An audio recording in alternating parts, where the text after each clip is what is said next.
Okay, Ben Bradley. When did you realize you were going to be a philosopher? Well, so I guess like most people, I had no idea what philosophy was until I got to college.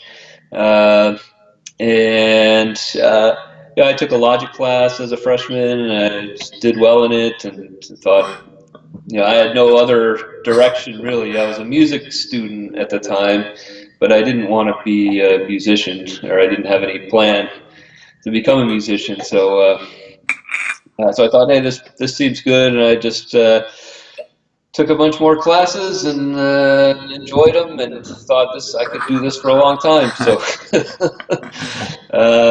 that's kind of the boring Not story really a about how ringing I got interested endorsement in it. there. But I guess the thinking about what got me interested in it was.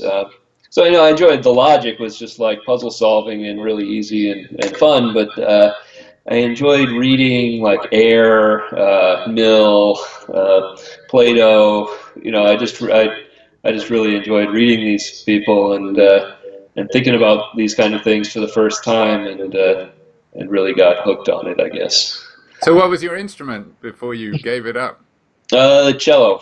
Cello. Oh, Uh, that's actually a useful instrument. My son did bassoon. okay. Yeah, Well, not it's quite. probably easier to make to less competition That's in true. bassoon. That's certainly true.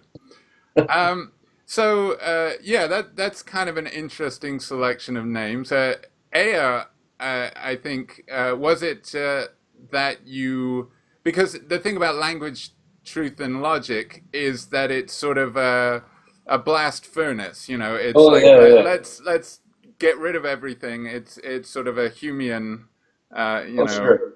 burn everything kind of approach. Was that what appealed to you? Yeah, I think so. I mean, as a 19-year-old, I was pretty into that sort of burn everything idea. Uh, and I was also coming off of, as a kid, I was religious. Or at least I went to church every week, and as I became like 16, 17, I started to have doubts and a lot of things about the church bothered me. What And so denomination? Presbyterian. Uh, it wasn't horrible, but it was just, the hypocrisy and also just kind of not seeing why I should think any of these things were true were issues for me. And then so reading Air and just saying, oh, that's because this is all meaningless. I thought, oh, I that knew kind there of was something. that must be it. I'm not sure he was right about that, but at the time that was an appeal for me there. Yeah. Yeah, and of course he went on to get in a fight with Mike Tyson at a party. So Right, right. yeah, actually, I'm going to read a quote from the introduction of this book of yours. Incidentally, I love the death of the panda on the cover. That's a great picture. Thank you. Um, and ask you to expound upon it. So here's the quote. I think simplicity is a very desirable feature of a theory. My aim is to take a handful of core insights and to formulate views that most accurately capture the ideas behind those insights, while completely eschewing any accretions or modifications that would give the appearance of ad hocery in order to satisfy intuitions about particular cases. And you go on to say, complicated views always go wrong somewhere. Okay, Right. so first of all, why is simplicity so important? And secondly, maybe you can talk about the handful of core insights that you particularly value. Sure. Well, it's hard to say why simplicity is important, I guess, other than It shines uh, forth like a diamond. it does. It does. It has more to do with uh, so so you take a simple theory and you think it has a problem with this one case. And then you say, well, let's just change the theory and make it a little more complicated and carve out an exception for this case. And there's always an unintended consequence of doing that. And it's just a matter of finding out what it is. That's that's sort of the general attitude that I have. And so, you know, uh, uh, so some of what we have to do is showing what goes wrong when you carve out these exceptions, right? But I think it's also important just to forcefully state the case for the simple view, And part of it is also when you have a simple view, if the core insight is right, and you start carving out exceptions, then you're in a way saying that the core insight is not really right, right? You're saying, well, if this was such a good idea, then how come it goes wrong in these cases? And so just speaking very abstractly here, right? The thought is just, well, let's suppose it doesn't go wrong, and let's just see what the big picture is when we develop these thoughts. So you're a big bullet biter. I am a little bit. I mean, it's obviously it's not. You don't want to bite too many bullets, but I'm willing to do it when I prefer to do that than carve out, make the theory complicated. Yeah. Okay, so what are the core insights that are your credo? Yeah, well, so in the book, yes, yeah, I could give you another quote to help sure, you out here. From sure, the first one was from page 20, Roman numerals. This one's from page 16. So there's the deprivation account of the right, evil of death. There's hedonism, of course, which right, of course is you go into in more detail in this nice little book. right, Then there's sort of more kind of down in the nitty-gritty views, like the idea that there's a zero well-being level for dead people. right, And also the view that is labeled now subsequentism, that death is bad for its victim after they're dead.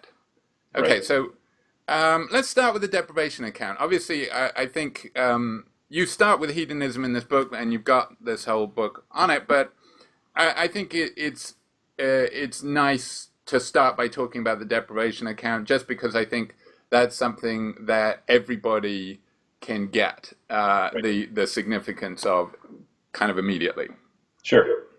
Yeah, so that's really the core view that I'm defending in that book is the deprivation account of the badness of death. And so the simple statement of the view is just how bad death is for you when it's bad is determined by how much of a good life the death deprives you of. Right. Or, death could be good for you if death deprives you of a bad existence. But the core idea is just, to figure out the value of death for you or the disvalue, you look at how well things would have gone for you had you not died. That's the basic deprivationist idea.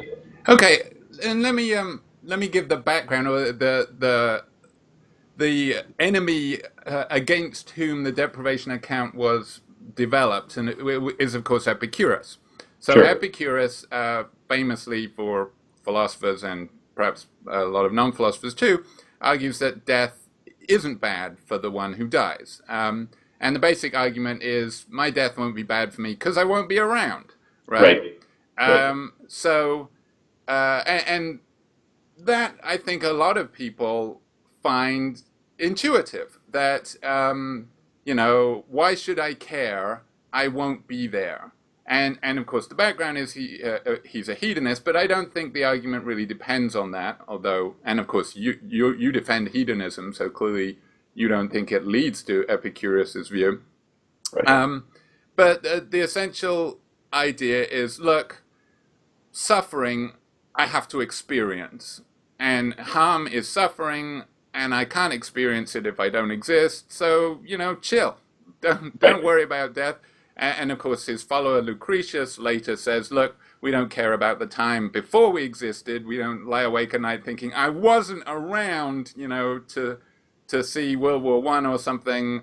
Man, that's terrible. My non-existence eats away at me. My pre-birth non-existence eats away at me. And Lucretius says, well, that doesn't bother us, so we should have the same view about our post-death non-existence. It just should be nothing to us.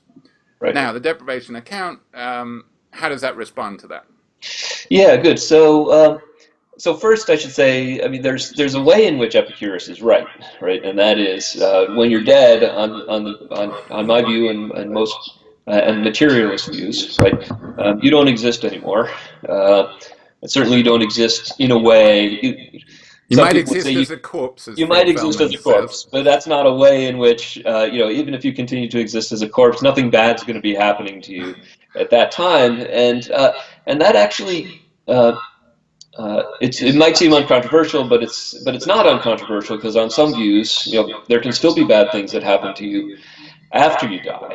So on desire fulfillment views, for example, it could turn on at least certain views, it can turn out that bad things can be happening to you because all the things that you wanted to happen while you were alive are being frustrated after you die, right? You might think things are continuing to go badly for you even while you're dead. And on some views, that turns out to be true. And I agree with Epicurus that those views are false. That once you either go out of existence or become a corpse, nothing intrinsically bad is happening to you anymore, right? Nothing bad in itself is happening to you anymore. So the deprivation view says that doesn't mean that death isn't bad at all. The way that death is bad is it's bad extrinsically or instrumentally. It's bad because it prevents good things from happening to you, right? So death is bad for you in the same way that, if you were put into a dreamless sleep that was permanent, right? You might think that was bad for you because look at all the stuff you'd be missing out on if you were put into a permanent dreamless sleep. And death is bad for you in that same kind of way, right?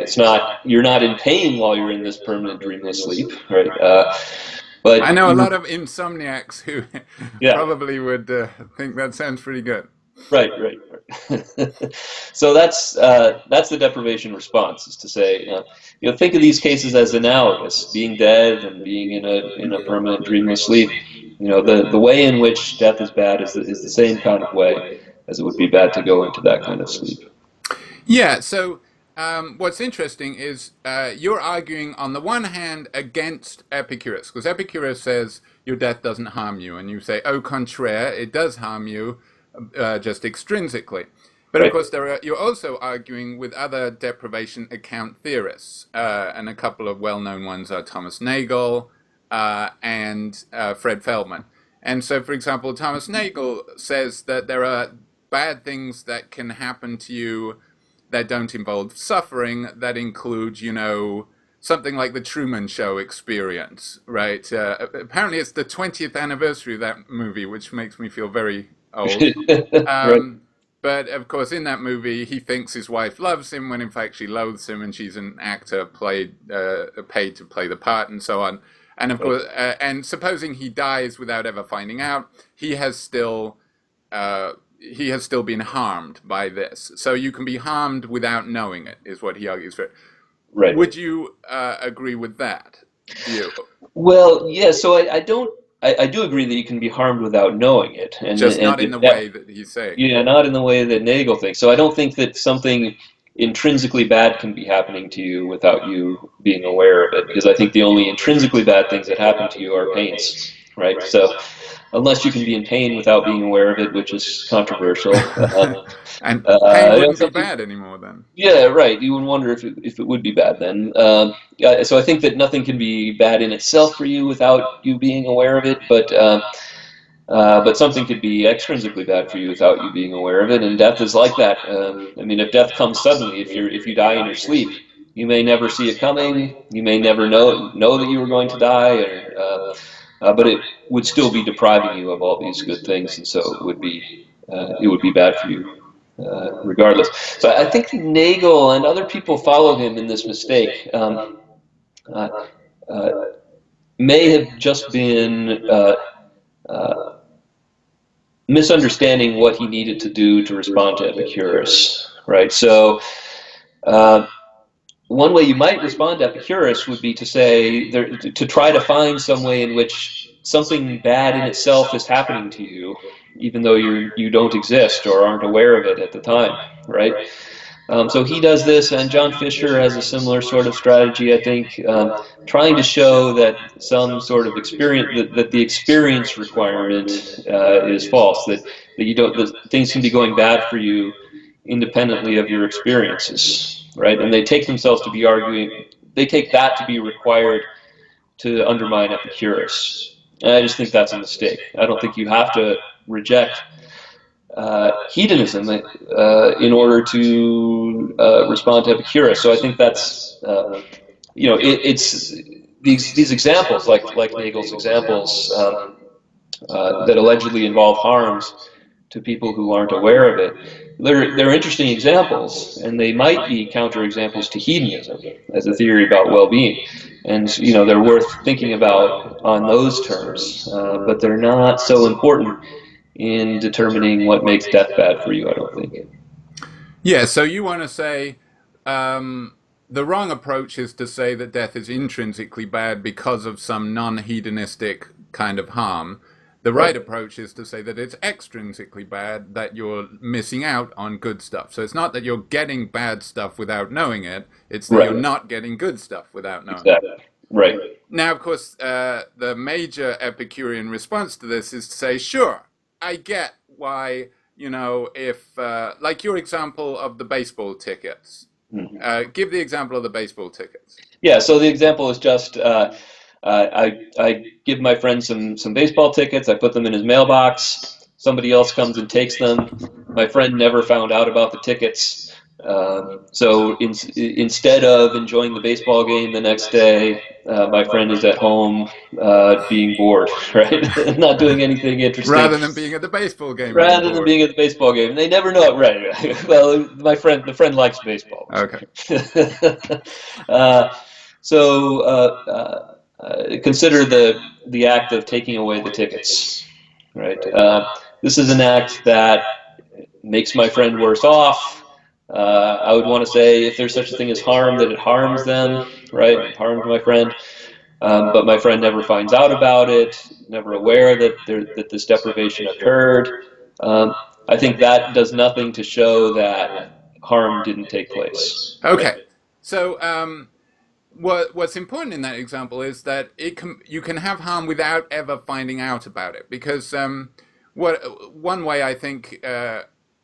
because Nagel's example of people slandering you behind your back, people, your loved one being unfaithful, that kind of thing, harms you. And I think what an Epicurean can say is, insofar as that's intuitively appealing, and insofar as that makes sense to us, it's because we always envisage the person finding out about it, right? Yeah, that later on, that they are harmed when they're revealed, which indeed is why. In introductory classes, when people talk about utilitarianism, they say lying to your gran on her deathbed is okay because it would be cruel to her to reveal, I threw away all your sweaters or whatever, after you gave them to me, and I always hated your cat. They would just be bad, and it's better that they never know. Right. So now what you're arguing is that no, your friend is harmed even if they never find out, because there's this better life that they could have had. Exactly. Now, but again, Epicurus is going to say, or an Epicurean can say, okay, even if I agree with that, there's something different about death because, of course, I can always point to the person sitting at home bored and say, there they are existing in a suboptimal state, whereas when someone's dead, it's like, I'm not going to feel sorry for them because they're not missing out because they don't exist. Right. Yeah. So if it's so one thing you can say is then it turns out to make a big difference whether the person continues to exist as a corpse, right? Because if we've got their corpse here, we can say that's the person who's being deprived by being dead, right? So we can still point to them. And that doesn't seem like it should be important, right? Intuitively, it seems like whether they were cremated or not has no bearing on whether their death previously was bad for them, right?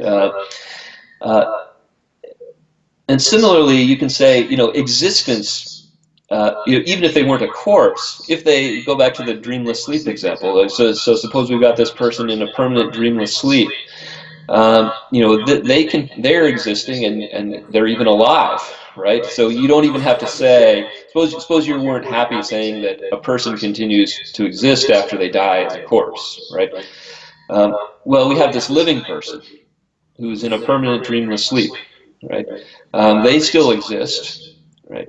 But putting them into that state was still bad for them. And I want to say in just the same way that killing them would have been, right? And so the fact that the person doesn't exist doesn't seem like it's the sort of thing. It's not going to distinguish. It would distinguish between these cases in a way that seems irrelevant, right? To me, right? Mm-hmm. So, Yeah, go ahead. well, so I think the dreamless sleep example, you'd want to know, well, do you destroy their capacities to Mm-hmm. feel, so in other words, do you take their brain and take their cortex and put it in a blender, but their brainstem continues to keep their body alive, or are they just, like Snow White, or every Disney princess at some point in their story, placed into Yeah. a slumber that could last forever? Right. So you might think it makes a difference whether you could poke them and wake them up. That you might think they're not in as bad a shape as somebody who Doesn't exist. doesn't exist. Right. Right. Right. Yeah. I guess. I think I want to resist that. So if we're saying if the person's put into this dreamless sleep, and it's determined that they cannot wake up, right? So we've encased them in something that keeps them alive but prevents anybody from waking them up. I think there's just nothing good happening for them, and they might as well be dead in that case. And it might be that we're thinking you'd still rather be in that situation than be dead, because you think, well, maybe there's a chance, right? So They you're might saying there's unplug a me. chance. They Another might wake Jim me up. Carrey movie. Yeah. Yeah, I mean, I think it would be much less controversial. For example, we'll get later to your argument about how dead people have a well-being level of zero rather than no well-being level at all. I think a lot more people would be willing to say that the person in the dreamless sleep has a well-being level of zero Sure. than the dead person. Right. Right. So it seems like there is an intuitive difference, even if you want to make the case that there isn't a real difference, or that the Epicurean certainly shouldn't see a difference. Yeah, the Epicurean's going to have a hard time seeing a difference there, I think, given that uh, any hedonist is going to have a hard time seeing a difference between not existing and existing but having no sensations, right? I mean, I think insofar as I can channel Epicurus, I'm gonna think Epicurus is gonna deny that that's valuable existence. Right, and I mean, I'm drawn to the Epicurean view, and I share I share the problems. I think that Epicurus has a bunch of very good questions for the deprivation account that Sure. you respond to, and that Feldman, of course, responds to too, because he's got a deprivation account. Um, but of course, the main downside to the Epicurean view is I always think, in the Shining, when Jack Nicholson is coming up the stairs towards Shelley Duvall holding the baseball bat, and he says, "I'm not gonna hurt ya. I'm just gonna beat your brains in," or something. Well, Yeah. Epicurus says something like, "I'm not gonna harm you. I'm just gonna kill you," Right. right? Which Right. does seem wrong. Right. Um, but of course, I think that the best puzzle for the Epicurean is that you spend a lot of time discussing is when the Epicurean asks, "Okay, suppose death harms me. When?" The timing problem. Right. When am I harmed by death? And of course, Epicurus can say, "Is it before I die? I'm not dead. I shouldn't care. Is it after I die? I don't exist. I shouldn't care. Right. So either way, I shouldn't care." Yeah. Right. Yeah. So I think this is a great problem too, and uh, the response that I favor is the zero well-being response that you mentioned earlier. So what I want to say is so what the way I interpret Epicurus's challenge is the question is at what time am I worse off for being dead than I would have been had I not been dead, right? Uh, I think that's the way of stating the question that makes it clear what you have to, what an answer involves, right? So some people have said, well, this is what's led some people to say, well, actually, it does harm you before you die, right? It harmed you at the times that you had various projects or were interested in various things, right? And that your death will later deprive you of, right? So your death kind of retroactively harms you at those previous times when you had these desires or plans or projects that end up getting frustrated by your death. And as a hedonist, I can't be happy with that response. I also don't find it very intuitive to say that somebody was retroactively harmed in that Yeah, I way. mean, it's like you see the giant boulder about to squish you, and you think, man, I'm suffering back there in the past right now. Right. I feel sorry for that guy because he's about to lose out when I Right. get squished right now. Right. Yeah, that seems wrong. So what I want to say, I want to say what I take to be the most straightforward thing about the case, which is, yes, at these later times after you die, you are worse off than you would have been had you been alive, right? And in particular, at the times that you would have been enjoying yourself, right? At the times that you would have been having a good life, those are the times that you're worse off for having died. Yeah, Uh, and I do know people who get sad on the birthdays of their deceased loved ones. yeah, And by your view, that kind of makes sense because they would have been having a good birthday and getting presents. right. This is a Yeah, particularly bad time for my gran who died 2 years ago. right. It's now, yeah, it's not like they're suffering now, but yeah, this is a time when their death really makes a difference to how to how things went for them, right? It makes a difference at the times that they would have been enjoying themselves at their grandkids' graduations or whatever. Those are the times when they really are worse off. So, but obviously, the thing that a lot of people are unhappy with this response is that means, in order for you to be worse off at a time after you have died, you have to have a well-being level at that time, right? There has to be some comparison that we're making between, how well off you would have been at that time and how well off you actually are at that time while you're dead and, let's say, don't exist, right? So what I want to say is that you continue to have a well-being level of 0 at times when you don't exist, right?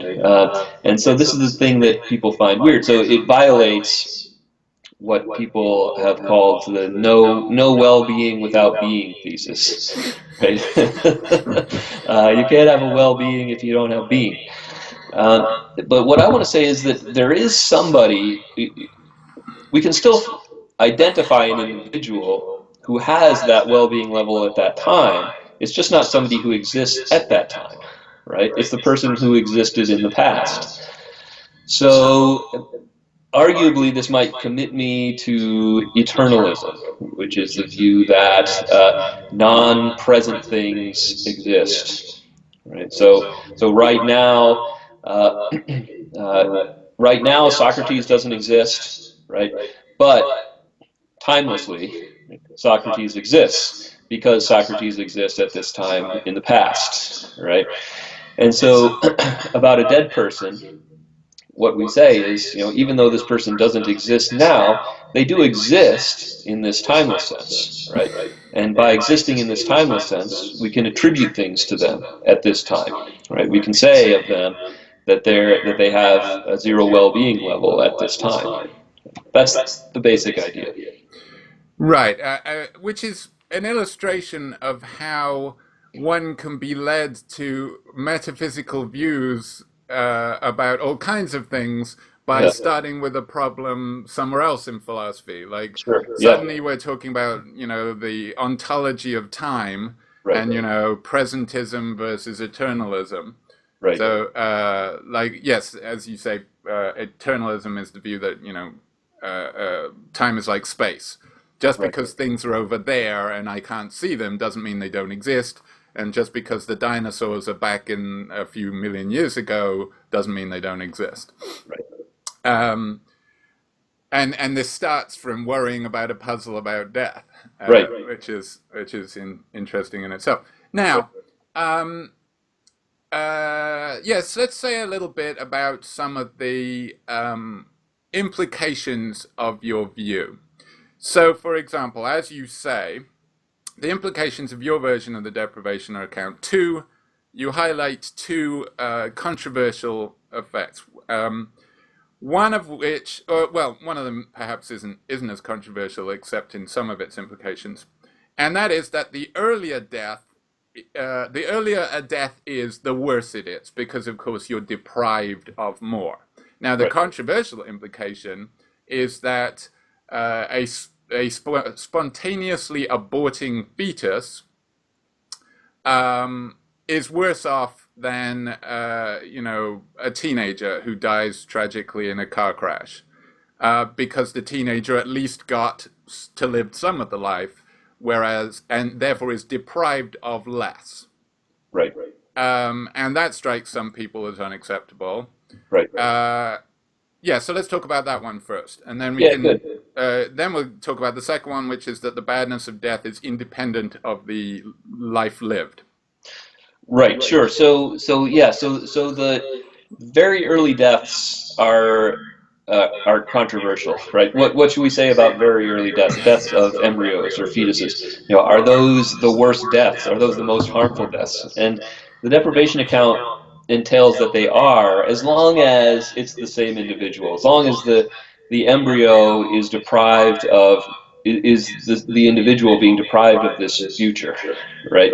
So if an individual doesn't come into existence until later on, at post-embryo state, then an embryo isn't deprived of anything because it's whatever this future individual would be getting. It's not something that the embryo would be getting, right? So, but let's just say that it's the same individual, right? Then yeah, you have to say that's that if you're a deprivation theorist, that it's very, very bad for an embryo to die, right?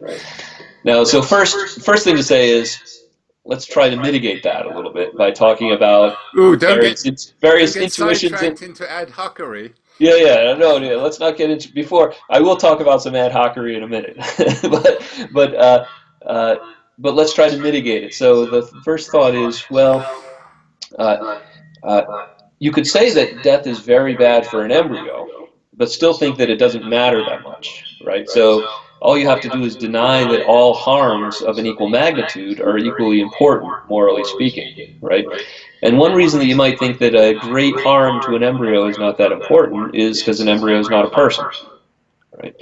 So if an embryo is not a person, then you might think even if it's greatly harmed by being prevented from coming into existence and becoming a person, that harm to that embryo is not very important, right? You might think it doesn't have rights, Uh-huh. right? You might think you don't have rights until you're a sufficiently sophisticated individual, and so harming you isn't going to violate any of your rights. And so this is why you might think even if you are a deprivation theorist and you're committed to saying that death is very bad for embryos, that nevertheless abortion may be morally permissible. Nevertheless, we shouldn't devote great resources to preventing abortions, right? So that's one kind of strategy, which I think But is a plausible strategy. Go ahead. notice, so the Epicurean is going to say, wait a minute, people get mad at me for saying that death is not a harm, but now you're saying it is a harm, it's just not a harm that matters. And it's like, why is that view better than my view?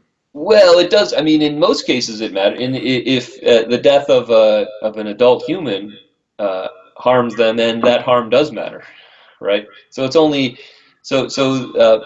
But isn't that a kind of chauvinism now then? If because it's exactly the same kind of harm, and we're going to say it matters because we like you more, right? Or because you're. But even though it's exactly the same, it's the same experience of the same kind of being. Yeah. It's just that we decided your harm doesn't matter because we labeled you a non-person. Well, in some ways, the same kind of being, but in some ways, not the same kind of being, right? Because it's not a person, right? So Right, it's but the not. harm, the deprived is experiences of a person. So that Oh, sure, yeah, yeah, non-person right. is deprived of person experiences. Yeah, no, you're right. So on this way of going, you have to say that being deprived of valuable person experiences uh, doesn't necessarily matter unless the being that's being deprived of them has achieved personhood already, right? So you might think, you'd have to deny on this route that what you're deprived of always matters the same amount, right? So that's true. I mean, you have to accept that. Uh, I guess one wants to know how you get around that problem, right? I mean, everybody's got issues in this area. When individuals come into existence, right, you're going to have to say something different about an individual at this stage and at this stage, almost no matter what view you have, right? Yeah, and here's the way I understand the deprivation account, mainly from reading originally, because the first time I came across it was reading Fred Feldman's book Confrontations with the Reaper, which is another very nice introduction. I mean, your book is a very nice introduction, and that one is too. And the way I understand it is, as he says, because one of the Epicurean puzzles that both of you appear to have come up with a plausible response to is the Epicurean says, how can you say it's worse, because you're comparing the experiences of a live person and the experiences of a dead person and saying that one is worse and one of them doesn't exist. And the way Feldman put it is no, it's not a life to death comparison, it's a life to life comparison. And you're comparing short life because dies here to long life because with the doesn't lie. And clearly this one's better. And in fact, we can see that this is the amount you're deprived of. So in fact, this life is bad precisely to this extent because this is what you missed out on. Now, what non-philosophy students are going to say is, but wait a minute, this never happened. This is fantasy. Okay, so you can make any shit up you want. I mean, so why are you allowed to do that, you philosophers? At which point we start talking about possible worlds. Right? And what we say is, well, there's the nearest possible world at which this doesn't happen, and on that possible world, I lived this long. But once you start doing that, you can start doing about, well, there's a very near possible world in which, this different sperm meets this egg, and there's a whole different person. And that whole different person has a good life that they don't have ever on our world.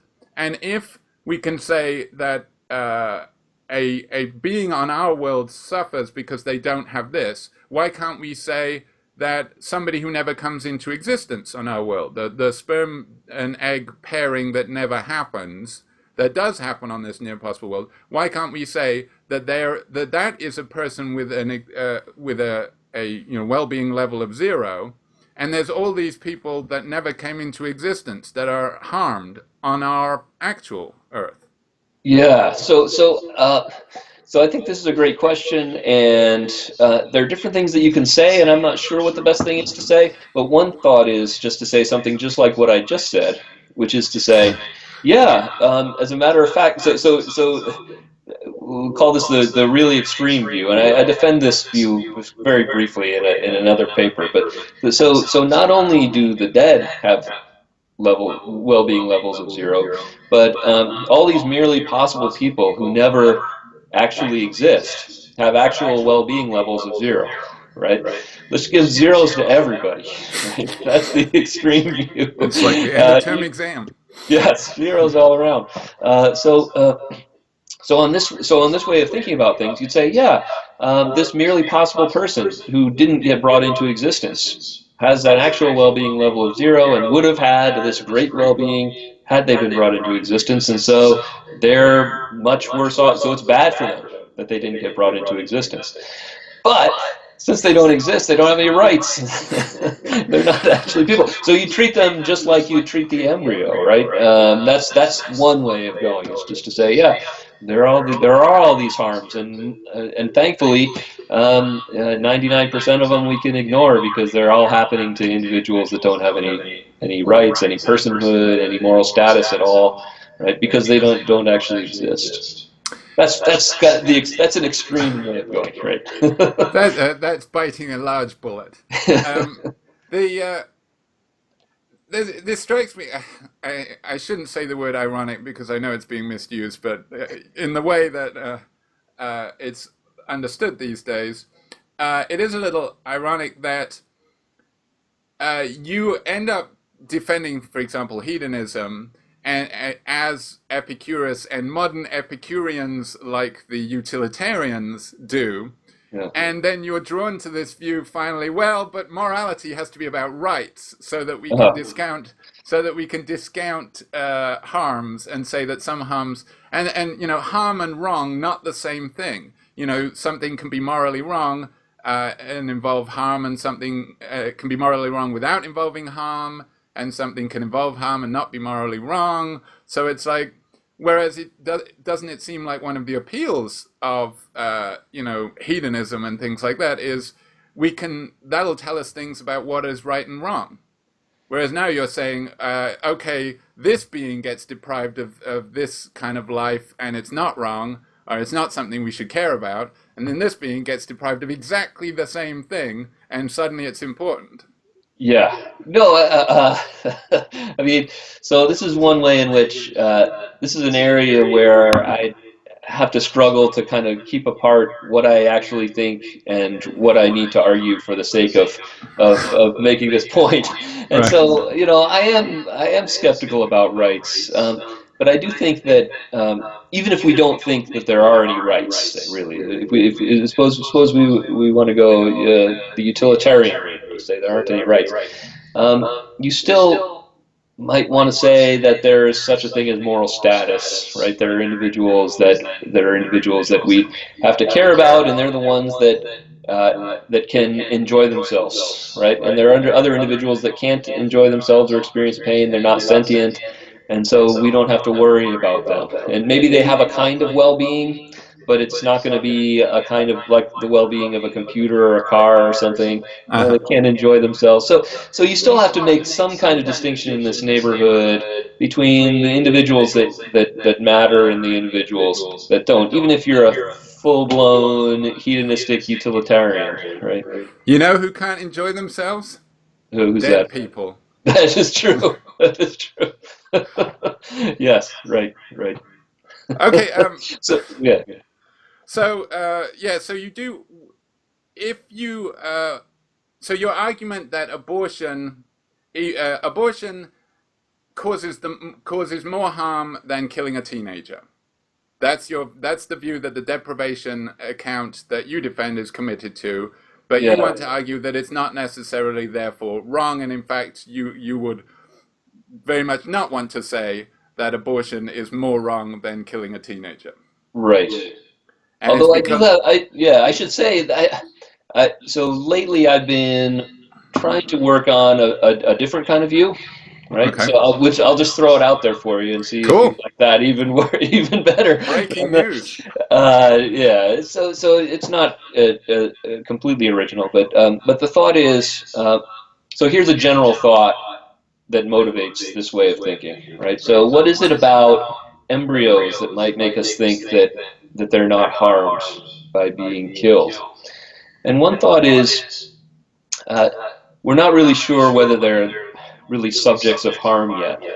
We're not really sure whether they're the sort of thing that can be harmed or benefited in the same way that an adult person can be harmed or benefited. And there are other cases where we have a similar sort of ambivalence or where we're not sure what to say, like my plant. I've got a plant over here, right? So, would my plant be harmed by being, if I ripped it up out of the roots and threw it out the window? Well, you might think, yeah, kind of. I mean, in the way that plants can be harmed, it would be harmed. It would die if you did that.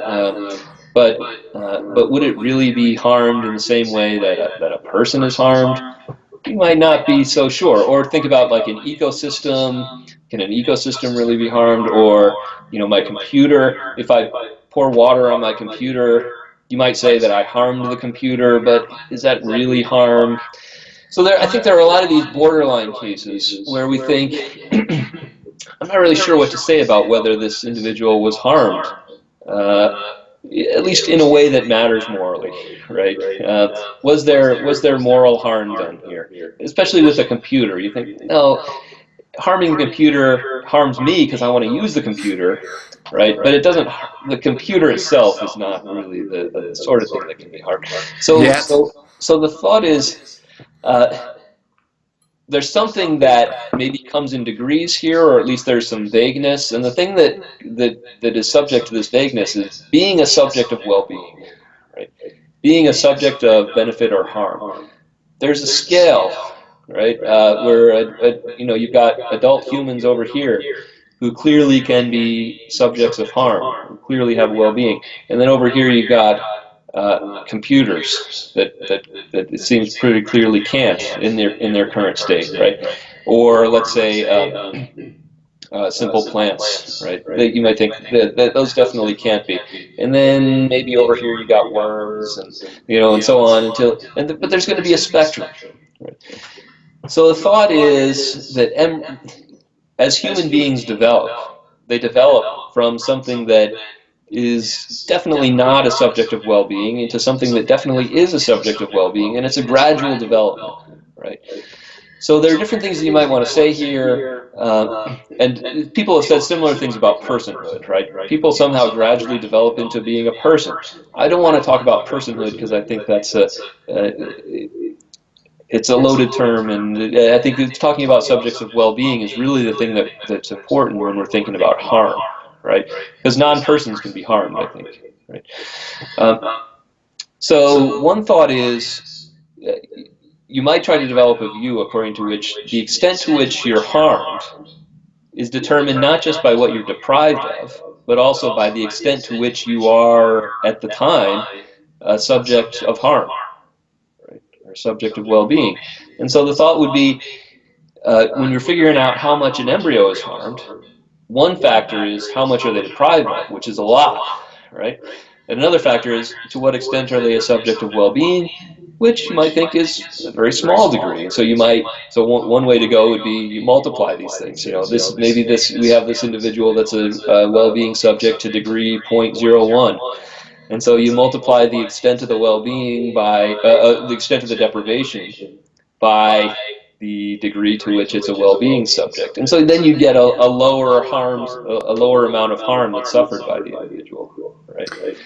Okay, but then again, my point is that dead people have no capability of suffering. So you would Right. either that would destroy your deprivation account because you would say, okay, that they're being harmed, but because they are totally incapable of feeling harm at this point, it's discounted to zero. Or you would have to say, no, the relevant individual is the individual that survives on this other possible world, and because that being has the capacity of feeling harm, then we can use the adult human being factor to multiply.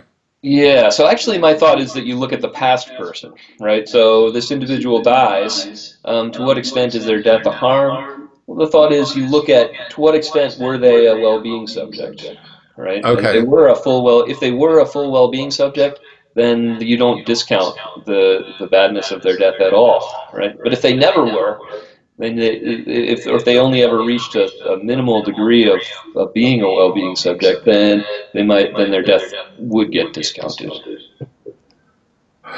Okay. Uh, Anyway, I I'm just kind of exploring that. I don't know yeah, how I no. feel about it yet, but I'm I feel wondering if like there's that's a way that's at least motivated by a core insight about this vagueness of attributing well-being subjecthood to individuals, right?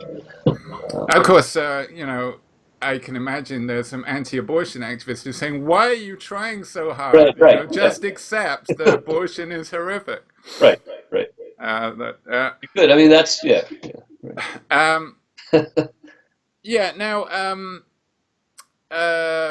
Jeff McMahon thinks he's got a different way of explaining why the teenager's death is bad and the fetus's death is not bad. Why don't you like his way? Well, so one reason has to Perhaps you do could with say what it is first. yeah. So yeah, good. So that's not easy to do, but I'll do my Right. best. That's why I So made you do it. yes, right. So McMahon's view is called the time relative interests account of the badness of death, and McMahon's thought is to figure out how bad someone's death is. One thing that's relevant is how much they're deprived of, right? How much good stuff they're deprived of. But the other thing that's relevant is what would have been the psychological connection, the degree of psychological connectedness between the individual at the time that they died and the individual as they would have been had they not died at these later times when they would have been enjoying the good stuff, right? So if someone dies in the prime of life and they're deprived of lots of good stuff in their that they would have gotten later in life, um, had they survived, they would have been strongly psychologically connected to themselves as they were at the time that they died, right?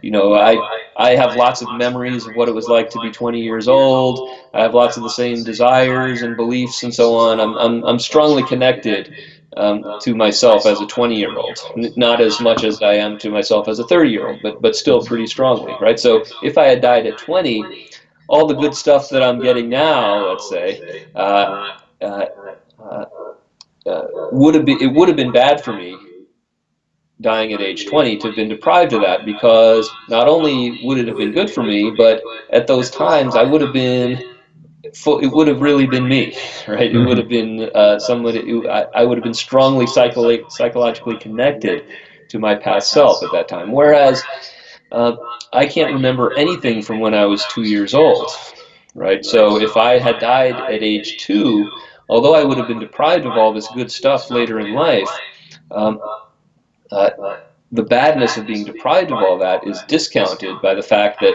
my 2-year-old self and my 46-year-old self are not psychologically connected at all, really. I mean, there's no overlap. There's no memories. There's no desires. There's no. There's repressed memories. There could be. Right.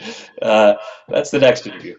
Uh, so the thought is, this is why, even though the 2-year-old is deprived of a lot more, it's less bad for them to die, according to McMahon. And that goes even more for an embryo, right? An embryo has no psychological connections at all with the future stuff that they would have gotten, and so the badness of the death of an embryo is very strongly discounted on McMahon's view. So that's the view. And I talk about some reasons not to like it in the book. One reason that I don't go into in the book, but that's relevant to the discussion we were just having, is I think it gets the wrong results in certain cases, and especially if we're thinking about 2-year-olds. So I think that the death of a 2-year-old is really bad. And if there's some public health initiative that could prevent the deaths of 2-year-olds, that would be really important, right? That we should devote a lot of resources to saving the lives of 2-year-olds. But on McMahon's view, the deaths of 2-year-olds, it seems to me, get discounted way too much because of the fact that the 2-year-old has no anticipation of what it's going to be like to be 46. The 46-year-old has no memory of what it's like to be 2. There's hardly any connection between the 2-year-old individual and the 46-year-old, and so I think McMahon's view too strongly discounts the badness of death for a 2-year-old. There's other problems, I think, that are more complicated and that involve us in a lot of back and forth between McMahon and his objectors about what actually the view is. But that's one reason this is one reason that I've been interested in this other sort of what Joe Millam calls this a gradualist view about the badness of death. That death is not very bad for an embryo, but then it gets worse and worse as the individual gets older, right? And rather than as on the deprivation account, death is very bad at the very first moment of existence, and then gets slowly less and less bad, right? On the gradualist view, death gets slowly worse and worse as the individual develops, right? And so the view that I was sketching earlier is supposed to be a competitor to McMahon's view, if you like this gradualist idea that death gets slowly worse as you develop. Yeah, another thought about deprivation accounts, and yours in particular, is that the badness of death seems to be relative to the time, the technological sophistication of the time you live. So, Right. for example, we have longer lifespans now, and let's suppose they fix aging to such an extent that we can continue to exist for hundreds of years. Yeah. It's like in the Lord of the Rings when an elf dies, Right. right? Right. They're losing a whole lot more than a hobbit Yeah. does. Yeah. So the death of someone, assuming we survive the current presidency and things get better, and technology continues to advance, the death of some future person is going to be, they're going to be harmed a lot more by an early death than we would. Yeah. Right. Is that Yeah, I think that's true. And I think when I think about and that's exactly the sort of thing that I think about in those scenes in The Lord of the Rings when elves die. It seems worse to me. Maybe it's just because I'm corrupted by my views, but I think, wow, it's so much more tragic when an elf dies. I mean, that elf had so much, and that's why when the elves are making more of a sacrifice when they do that. Now, I do feel that, but at the same time, there are certain ways in which uh, so there are implications that I'm less happy to live with, and so, for example, it turns out that the deaths of rich people are going to be worse for them than the deaths of poor people. Poor people don't live as long, right now. or get as much good stuff in the life that they live. Yeah, right. That too, right. So they're deprived of more, both in terms of length and in terms of what the quality is. Uh, uh, so what do you say about that? I mean, I think that this is just another facet of the injustice, is the way that I prefer to think about it. Is that it's a luxury to have to be someone for whom death is so much worse than continuing to live. You're lucky your death is so bad for you. Exactly. Yeah, okay. So the views about when the responses to the timing puzzle have nice names. You're a subsequentist, and not a priorist or a concurrentist or an eternalist. Right. Now, we've heard a little about why you're not a priorist, because that they tend to be desire satisfaction people, Right. and you think that it shouldn't be, my death now shouldn't be a harm to the people who had the desire, the version of me that had the desires, my death now shouldn't be a harm to me age 20, because that's when I set my sights on living till 2020 or something. Exactly. What's wrong with concurrentism or eternalism? Yeah, good. So let's start with eternalism. So eternalism is Fred Feldman's view. I can't remember if he gave it that name or not, but the thought really the thought behind eternalism is just to reject the question. So Epicurus asks the question, at what time are you worse off than you would have been for having died? And the eternalist, the way I'm understanding him, says there doesn't need to be any such time. It's like asking the time at which 2 is larger than 1. Yeah, so that's right. That's the way Feldman wants you to think about that question. Is just reject the question, right? There isn't a time at which death is bad for you anymore, except in this eternal sense, in which there's times at A which shorter life is eternally worse than a longer life, in the way that any larger number is larger than a smaller number. Right. It's Eternally true that this long good life is better than this short good life. Right. That's the eternalist view, and I think that that just it's answering the wrong question. It's answering the wrong question, right? So you can the question. Yeah, so my thought is, let's take the question seriously. It does seem to be a legitimate question to ask, at what time am I worse off for this having happened? And if, in other cases, if we can say, I'm not worse off at this time and I'm not worse off at that time. So if we had, if I'm a smoker and somebody says smoking is bad for you, and I say, when's it going to be bad for me? And it turns out that I'm never going to get cancer or any of these things. Then you can point to every moment in my life at which it might have been bad for me and say it's not bad for me then. I think I'd be justified in saying that it actually turned out not to be bad for me to smoke, right? And I think that the worry is that that's a perfectly legitimate response. It seems, if you can say the same thing about death as that smoker can say, then it seems plausible to say that death isn't bad, right? Yeah, I mean, my objection to eternalism, I think gets to why what is right about Epicurus, and that is, here's how I think we should understand Epicurus, and that says, telling us why we shouldn't care about death. Mm-hmm. And I think that actually still applies in your case, Okay. because I could say, certainly it applies to the eternalist, because if it's always bad for me, then I should never care. It makes no more sense to care as it gets closer. As I'm about to die, I shouldn't start say, "Oh shit," because it was bad when I was a kid, and it was miles away. So I should never care about it. Mm-hmm. But that also seems true on your version of the deprivation account, because if it's bad after I die, hey, that's nothing to me. Right. Yeah. So the thought is, grant that death is bad for you. There's a, when should you feel bad Right. When should about? I care? When should I feel bad about death? And Epicurus says never, and it seems like even on your view that's true.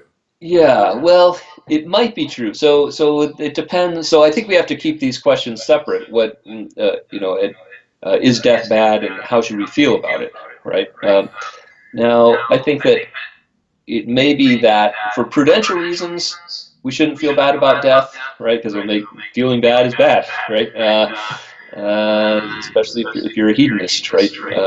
Feeling bad about things is never going to be good for you. But the question is, the interesting question is whether it's appropriate. Would it be appropriate to feel bad about the fact that you're going to be deprived of this future good stuff? I think it can be appropriate to feel bad about being deprived of that future good stuff. And obviously, you have to feel bad about it before, at the times you're being deprived of it, right? But I think it's perfectly appropriate to feel bad about things in anticipation of their happening, right?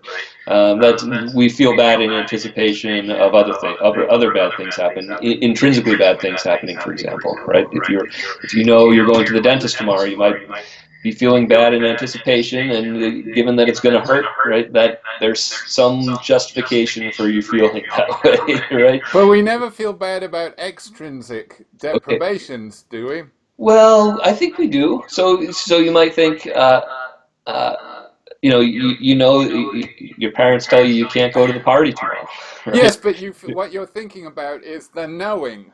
You're thinking, I'm going to be there sitting at home knowing that they're having fun and I'm going to feel shitty. It's not that I'm going to be, totally oblivious and they're going to be having fun. It's not like I'm going to be sitting there watching an okay movie, and not having the awesome time I would be. We don't really dread that. Yeah. So I mean, I think so. I mean, I'm glad that you said dread, because it might be that the way in which you should feel bad is not dread, but something else. So, like, I think Kai Draper argues for this, that you shouldn't dread death, but you should. It's appropriate to be disappointed or sad that you're going to die, right? You can be sad, but you're not going to dread it, because it's not dread is not an appropriate attitude to have towards a mere deprivation of a good thing, right? I think there may be something to that. Maybe we shouldn't dread death. Maybe it should be just disappointment or something like that. That Ah, seems. nuts. Yeah, I'm going to exactly. be Right, dead. right, right. And maybe it could be severe disappointment, but severe disappointment and dread are still different attitudes, I think. Okay. I mean, obviously, there's all kinds of. One last thing. What about concurrentism? Oh, right. Yeah, so one of my students defends concurrentism. Aaron Wolf has a paper. He thinks concurrentism is true.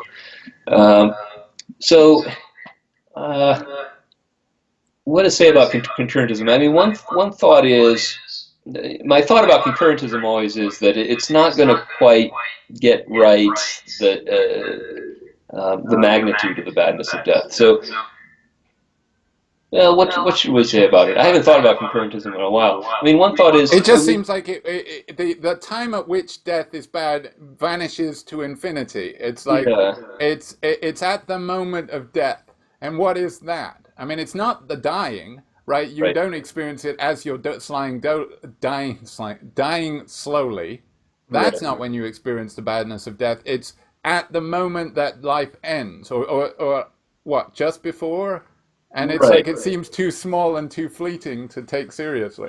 Yeah, maybe that. I mean, there's a lot of badness to cram into that moment, right? I mean, one thought is so part of it is wanting to treat different bad things the same, right? So Mm-hmm. in other cases, we don't endorse concurrentism. So we don't endorse concurrentism. Like go back to the baseball ticket case. We don't say that at the moment that the tickets were grabbed out of the mailbox. That at that moment things were really bad for my friend, right? That just seems like the wrong time. I mean, the time that things are bad, if there's any time, it's the later times when they would have been at the game, right? So Uh-huh. this, I don't know if this is an argument. It's just kind of thinking about, isn't subsequentism the right thing to say in these other cases, right? I And if think, it's but I think what we're doing is what I think Epicurus is saying is, okay, if that's the harm, I don't care, uh, right? If that's when the harm is, yeah, great, I didn't notice it. Didn't yeah, bother me. Didn't ma- I right, wasn't. It's not so. I mean, it might depend on the details of the concurrentist view. But if somebody really had the view that your well-being level went way down at that time, right? That's going to seem very implausible, given that you were totally oblivious to it, right? Massive swings in your well-being that you're unaware of are fishy to me, to people that think experience is an important part of well-being.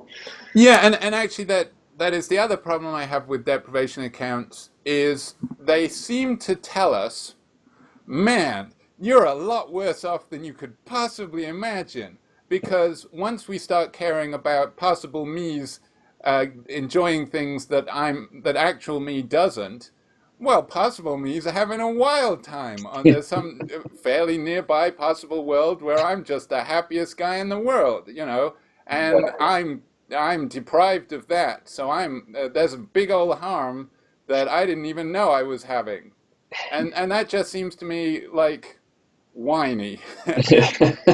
Yeah, right. But I mean, of course, you also have to say there's all these nearby yous that are having a horrible time, and so there's going to be you can probably put them in a one-to-one correspondence. So, it's Well, but what, you could say that about death because, don't worry about your death because in this other life they keep you alive and torture you. right. So this is where it's important uh, this is where counterfactuals turn out to be important, right? So if there's no fact of the matter about what would have happened, or even what would have been likely to have happened had you not died when you did, if there's just all these things that might have happened, and we can't say anything about their likelihood or anything, um, then I think the deprivation account falls apart, right?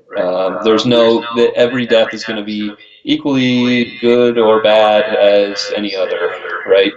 So it's important that there be some facts of the matter about either what would have happened had you not died, or what would have been the likelihood of various things happening had you not died on a more complicated view, right?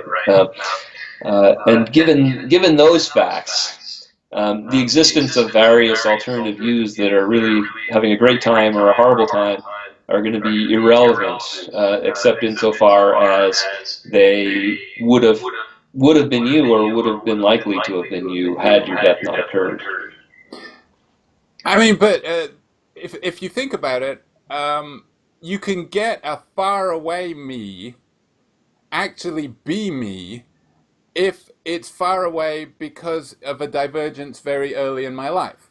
So, for example, if something had happened in utero, then I would have become the emperor of the world. It's still connected to me because so then I can say, boy, I was really harmed by that in utero thing because that happened in utero. I was sent down this path that leads me, to this life, instead of being the path that would have led to me being, emperor of the world or whatever. Right.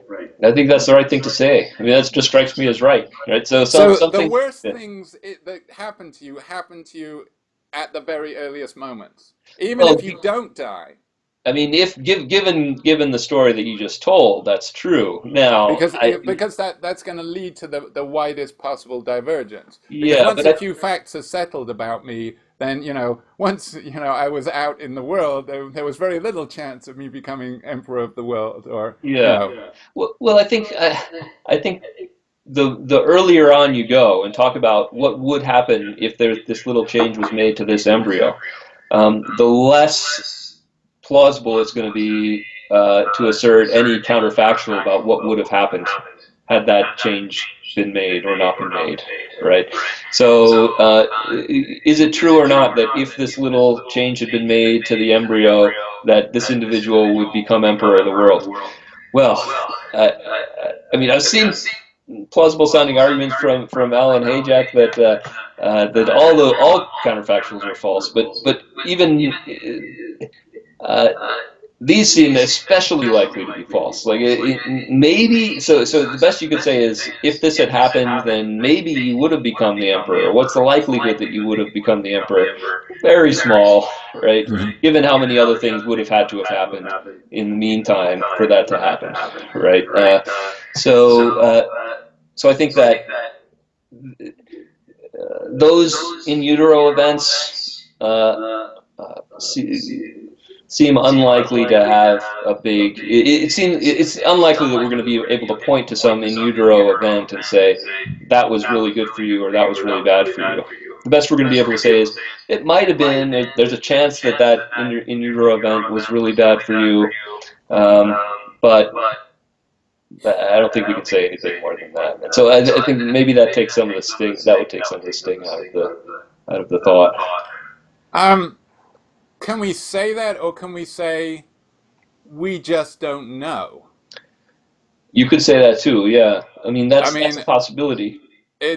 we just don't know how much we're harmed by it. Yeah, there could be if there are facts about what would have happened to me now if some tiny event had been different to the embryo that became me, right?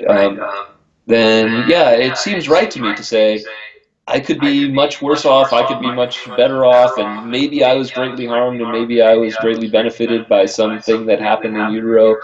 Um, Well, doesn't it then sound more sensible to be Epicurean? Because it's like if you start worrying about that, you'll never get anywhere. oh You'll yeah, yeah, consume your life. yeah. No, I think you shouldn't worry about that, probably, right?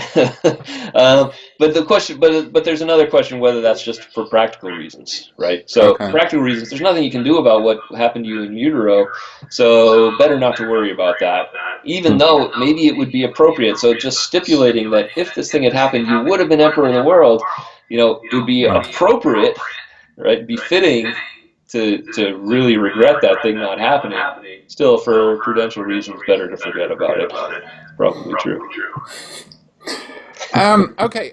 There's obviously we could talk about death for forever because death is great. Yeah. But I want to ask you to say a bit about hedonism and why you think it wins out over desire fulfillment, perfectionism, and pluralism. Just super fast Yeah, rundown. sure. So, I mean, I think it's intuitively everybody can see the plausibility in thinking that pleasure is good for you and pain is bad for you, and we all act as though this is true. So the question is uh, whether this is a base level fact, this is a fundamental fact about well-being, or are these things good because of some other reason? Like, is pleasure good because you want it, or is pain bad because you don't want it, for example? So that's one issue, and the other issue is whether these are the only things. So should we say that pleasure and pain are the only good and bad things, or should we also say that knowledge is good and virtue is good, and other sorts of things are good? And justice and rights, which you Just seem to be talking about a little. I do. Yeah, but they're not good for you. I don't think it's good for you to have, right. So I think it's important. So when we're talking about theories of well-being, we're only talking about what's good for you. And you might think that there are things that are good, like justice, but think that justice isn't intrinsically good for individuals, right? It's just good. It's good for the world when there's justice, but it's not good, inherently good for any of the individuals. So that's why when people have objective lists of objective list theories of what's of well-being, justice is not usually on the list. It's knowledge, virtue, achievement, those sorts of things get on there. The things that are happening to the individual, right? So I have a couple arguments that are kind of technical arguments in the book, and one of them has to do with the paradox. The paradox is a paradox of desire fulfillment, but it actually applies to many views. And the paradox is, suppose you have somebody who desires that their life go badly, and just stipulate that that's their only desire. We run into a paradox, because suppose the desire is satisfied, right? Then that means that the object of the desire is true, namely that their life went badly, right? But it also means their life goes well. But their life goes well on the view because their desire was satisfied, right? So if it goes well, then it doesn't go well, and if it doesn't go well, then it does go well. So this is a paradox. There are things that you can say to try to get around this paradox if you're a desire fulfillment theorist, but the paradox is going to arise on other kinds of views too. So if you think that true belief is good for you, then you might think, suppose you truly believe that your life is going badly, then you have and that's your only belief, right? Then if your life is going badly, then it's not going badly, and so on, right? So, and since true belief is essential to knowledge, then that's going to, the view that knowledge is a constituent of well-being is going to be infected by this paradox too, right? Hedonism doesn't have this paradox, so I think that's a nice thing about hedonism. You don't have to try to solve this paradox. I mean, of course, there is a famous paradox associated with hedonism, but it's a different kind of paradox. Perhaps mention that. Right, yeah. So the paradox of hedonism is the view that, the paradox is pursuing pleasure doesn't seem to be the best way of getting pleasure. I think that's what people usually refer to as the paradox of hedonism. So the best way to be happy is to think about things other than happiness, right? Pursue knowledge and friendship and so on. That's the best way to be happy. But if you think about being happy, then you're not going to be happy, right? It's a different kind of it's kind of a practical paradox, right?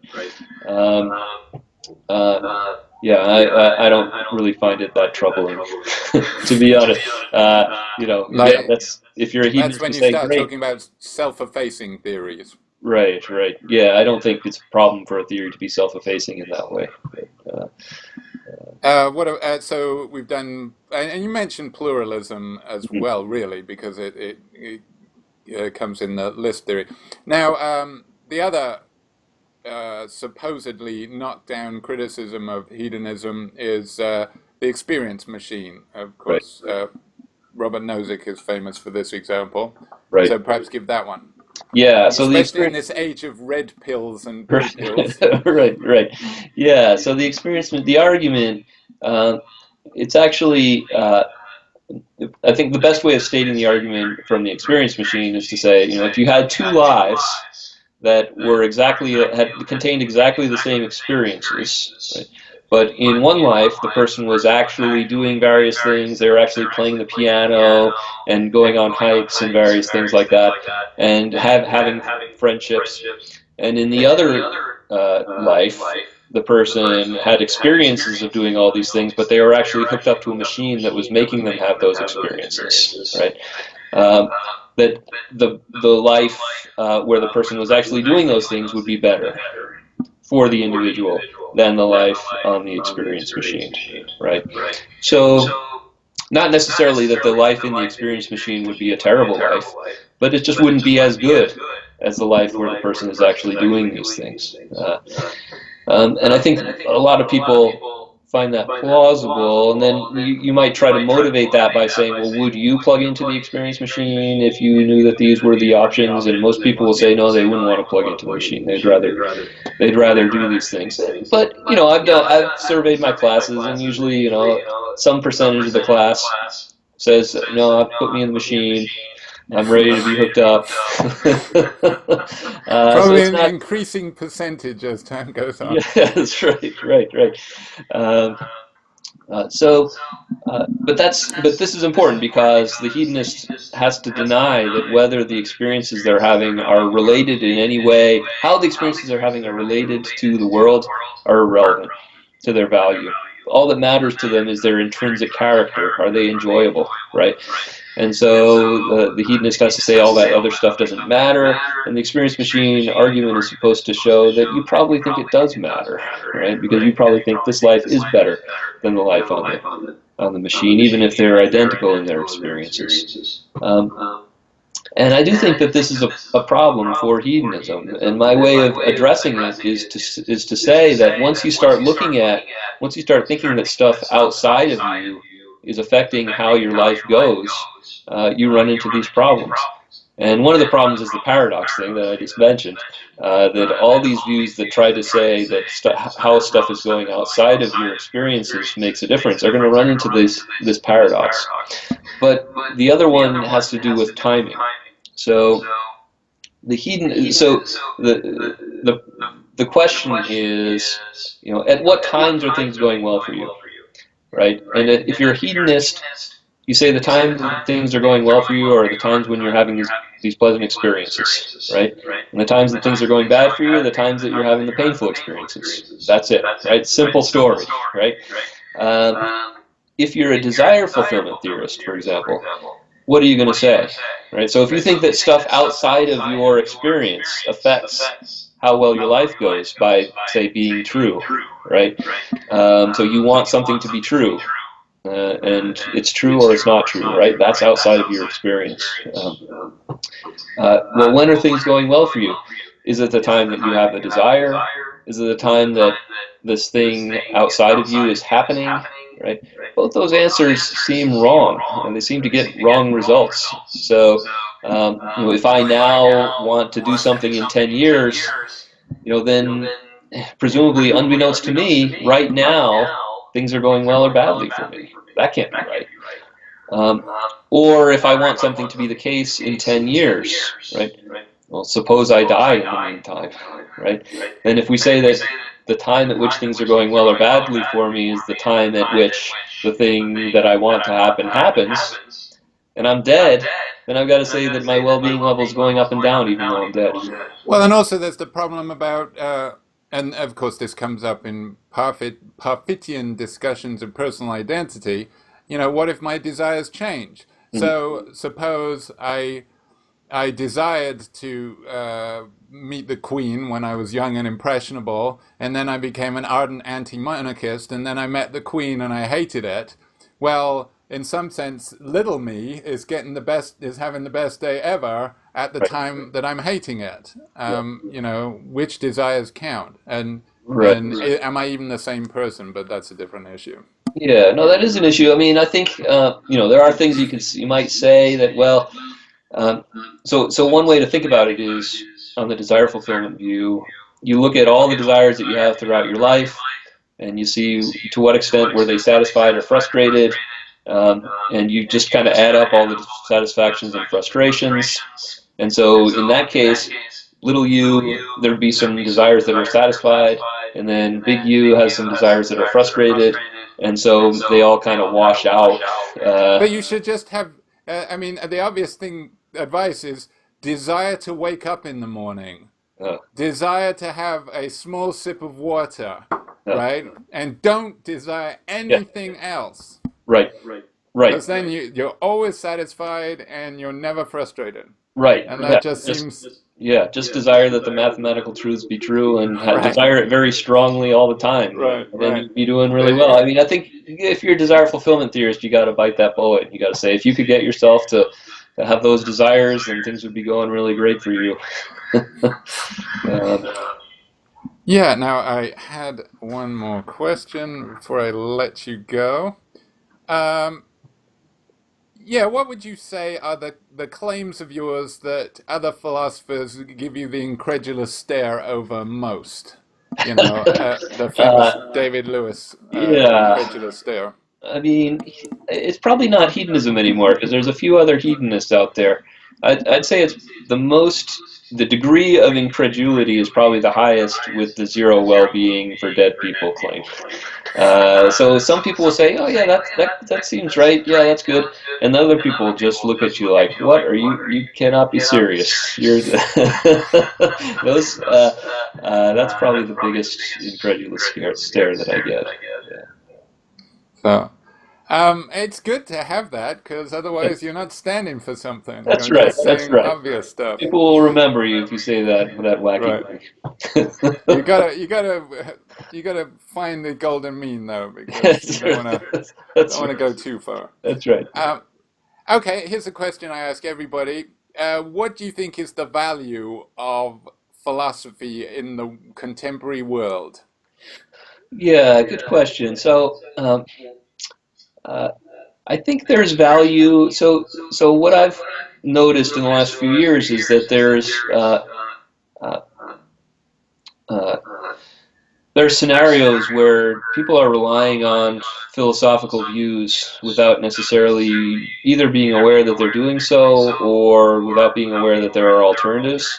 And one of the areas is it relates to death, and that is in public health. So in the public health arena, and even people who are worried about the global burden of disease, uh, trying to figure out which diseases are most important to treat and where to allocate resources and so on. Um, all these questions that we've been talking about whether death is worse or better as you get older, uh, answers to these things are being presupposed in that literature because they're trying to figure out, how bad are these various deaths, and we should try to prevent the ones that are worst, right? And so this is an area where it's really important for philosophers to talk to these people and to try to see what the options are and what you're committed to if you say this or that, right? And actually, and so there's a book coming out that I have a paper in, and lots of other people you've heard of have papers in called. It's gone through different titles, so it's called something like "Saving People from the Harm of Death." Uh, and where philosophers and social scientists are addressing these kinds of issues. So that's just an example of a kind of case where it's important. What philosophers are doing is important for things that are being done and My has important implications. yeah, my first undergraduate professor had an aphorism that I think is a good one. I don't know where he got it from. It's well, it has, like all aphorisms, it's good and it's bad, but he said philosophy is not about answering questions, it's about questioning answers. Uh, And I do think that that's an important philosophical skill is to at least recognize your embedded assumptions. right. And it does seem that too often people think that certain things are just the way of the world, like capitalism is just true. That's facts, and then you have these other theories Right. that are clearly just theories. Whereas when we can just go back to the truth, or and libertarianism seems alarmingly popular, at least some kind of bastard version of it that would make Nozick, Yeah. turn in his grave. He is, because he could still be alive, so he's still suffering. Yeah. He's still being harmed. Yeah. Um, you know, Yeah. uh, and also you see online people saying, well, feminists. I use logic to just dispel these feminists, and it's Right. like, I don't think that word means what you think it means. Right. Right. Yeah. No, I think in all these areas it's important, and uh, uh, it's yeah, as important as ever, I guess. So you're not a Wittgensteinian who tries to dissuade his most brilliant pupils from, tries to persuade them to become car mechanics and things like that. No, I mean, I think it's great to be if people want to become car mechanics, but that doesn't preclude you from also having some philosophical training. I mean, I think it's important for everybody to have some degree of philosophical training to be able to get along in the world, and So it's not. philosophy and the art of motorcycle maintenance. Yeah, right. Okay, well, thank you very much for agreeing to do this, Ben. It was very pleasurable, and I wish, I mean, one of the tragedies of this is that you could carry on forever, but people are only going to watch the first 10 minutes, Right, so right. That's that's fine. why you If have to anybody's still front here, load it. Yeah, if you're still glad you here, made it it's through. the good stuff. All right. Uh, yeah, so maybe do it again sometime. Absolutely. Yeah. Thank you very much. Thanks, Ben. All right. Thank. Bye. Bye.